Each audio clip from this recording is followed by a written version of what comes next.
না কোনো সকালে সূর্যটাকে দেখা, আর মোরা কোনো দুপুরে ঘুমিয়ে যাওয়া অধরা সম্পত্তিকে সবটাই ভালো লাগে।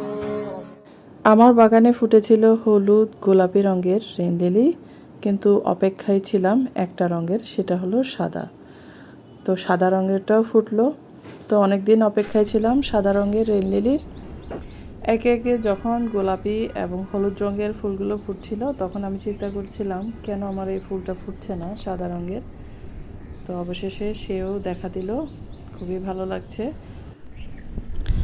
আসলে প্রতিটি ফুল আমাদের যেন শেখায় সব সৌন্দর্য একসাথে আসে না, কিছু সৌন্দর্যের জন্য অপেক্ষা করতে হয়, আর সেই অপেক্ষার ফলই হয় সবচেয়ে মূল্যবান।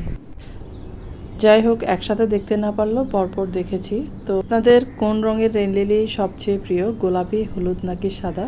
কমেন্টে অবশ্যই জানাবেন। আর যারা ফুল প্রেমী তারা ভিডিওটি শেয়ার করে অন্যদের দেখার সুযোগ করে দিবেন ভালো লাগলে।